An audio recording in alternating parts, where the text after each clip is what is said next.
Go.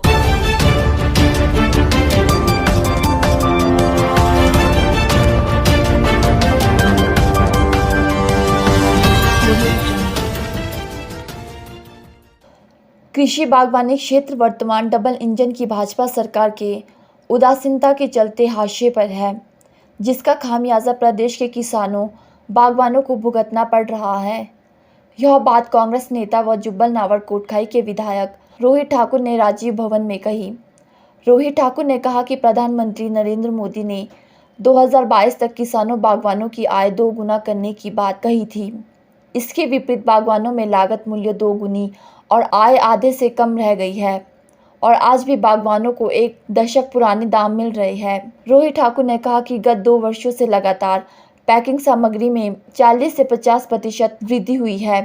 पिछले वर्ष के मुकाबले इस बार कार्टन में 10 से 15 रुपये, जबकि प्रति बंडल ट्रे में 200 रुपये की वृद्धि हुई है।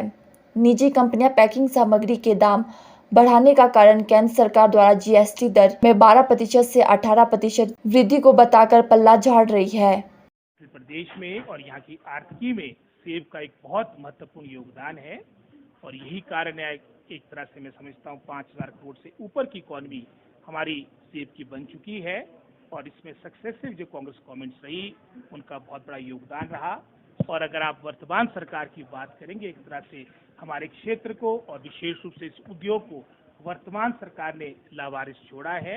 ये तो जो घोषणाएं हो रही है, सबको मालूम है कि 1.5-2 महीने के अंदर चुनाव होने जा रहे हैं। आपके सभी बागवान सड़कों पर उतर गए हैं। सरकार की नीतियों को देखते हुए, सरकार के उदासीन रवैये को देखते हुए इनकी मैं समझता हूँ पूर्ण रूप से इनका जो 5 वर्ष का जो समय अवधि है, अगर आप बागवानी के दृष्टिकोण से बात करें तो पूर्ण रूप से निराशाजनक है। मुख्यमंत्री भी कहते हैं कि इनकी पावर का तो समय के साथ ही लगेगा पता। अभी तो सिर्फ अखबारों में जो बातें आ रही है, मेरे को तो इस पर भी शंका है कि जो ये बातें बोल रही है कल को इम्प्लीमेंट होना हो। उदाहरण के तौर पे जैसे कि फफूंदनाशक कीटनाशक की अनुदान की योजना जो पिछले मैं समझता हूँ 2-2.5 वर्षों से हम इस बात को कह रहे थे कि इसको रिस्टोर करो, इन्होंने हमारी एक ना सुनी। विधानसभा के अंदर भी बाहर भी बारंबार आपके माध्यम से मुद्दा उठाया गया।